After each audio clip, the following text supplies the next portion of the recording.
Alors que Catherine Deneuve a ouvert le festival hier soir avec le film d'Emmanuel Berco, nous rejoignons tout de suite en direct Mathieu Charrier à Cannes. Bonjour Mathieu. Bonjour Maxime, bonjour à tous. Au sommaire de ce journal du festival ce matin, les bolides de Mad Max, un Italien et un Japonais en compétition aujourd'hui. On prendra aussi des nouvelles d'Adèle Exarchopoulos et puis les indiscrétions avec Jacouille sur la Croisette. Le monde est réduit à un seul instinct, survivre. ça va vrombir aujourd'hui à Cannes avec les bolides de Mad Max. Eh oui, 30 ans qu'aucun Mad Max n'était sorti sur les écrans. Alors l'histoire, Max survit seul au milieu du désert dans un monde post-apocalyptique et il tombe sur une bande de filles qui a détourné un camion. Elles sont poursuivies par un seigneur diabolique. À la tête de cette bande de filles, la sublime Charlize Theron. J'étais toute petite quand le premier Mad Max est sorti. Je vivais en Afrique du Sud et mon père adorait Mad Max et j'essayais de voir quelques images et il me disait non. Et j'ai finalement pu le voir quand j'ai eu 16 ans. C'était dingue. Là où George pose sa caméra, ça devient fascinant. Et puis pour jouer Max, justement, et donc succéder à Mel Gibson, Tom Hardy. Je me suis dit, oh mon Dieu, tout le monde aime Mel Gibson. Et Mel Gibson, c'est Mad Max.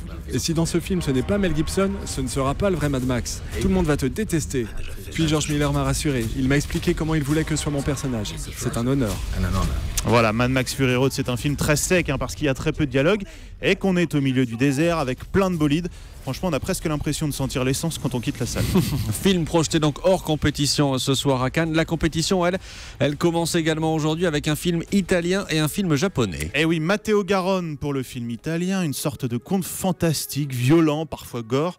On a pu le voir hier soir, c'est beau, mais c'est très particulier. Et puis Koreeda pour le Japon, c'est la 5e fois qu'il est en sélection à Cannes. L'histoire de 3 sœurs qui vont à l'enterrement de leur père et découvrent une demi-sœur qu'elles décident d'adopter. Là, c'est un film très poétique. Et puis alors sur la croisette, Mathieu, vous avez croisé presque une vieille connaissance, Adèle Exarchopoulos. Eh oui, qui avait obtenu la Palme d'Or ici il y a 2 ans, on s'en souvient, pour La vie d'Adèle. Eh bien, elle est de retour avec les anarchistes aux côtés de Tahar Rahim. Ils ont ouvert hier la quinzaine des réalisateurs. Tu dis tout le monde va m'attendre au tournant, tout le monde va. Est-ce que les gens vont accepter mon second souffle? Est-ce que quand ils vont sortir de la projo des anarchistes, ils se diront pas putain, elle était mieux dans La vie d'Adèle. Mais oui, j'ai reçu une pression. Je me suis jamais vraiment sentie une star. Enfin, je sais pas trop ce que ça veut dire, mais je me sens un peu plus une actrice et ça déjà c'est hyper agréable. Adèle qui retrouvera aussi ici sa partenaire de La vie d'Adèle, Léa Seydoux, qui vient présenter le film The Lobster. On en reparlera. Et puis vos indiscrétions, Mathieu, Jacouille est attendu sur la croisette. Eh oui, l'équipe des Visiteurs 3 viendra samedi en jet privé pour faire un coucou aux festivaliers. S'il vous plaît. S'il vous plaît, Christian Clavier et Jean Reno tournent actuellement les Visiteurs 3 à Prague. Et puis la fille de Vanessa Paradis et Johnny Depp va tourner dans un film cet automne, une histoire de fantôme. Lily Rose aura comme partenaire Nathalie Portman, rien que ça. Le journal de Cannes avec Mathieu Charrier, le journal du festival, c'est tous les matins 8h35 sur Europe 1. Merci Mathieu et à demain. À demain. Le 68e Festival de Cannes sur Europe 1 avec Nice Matin.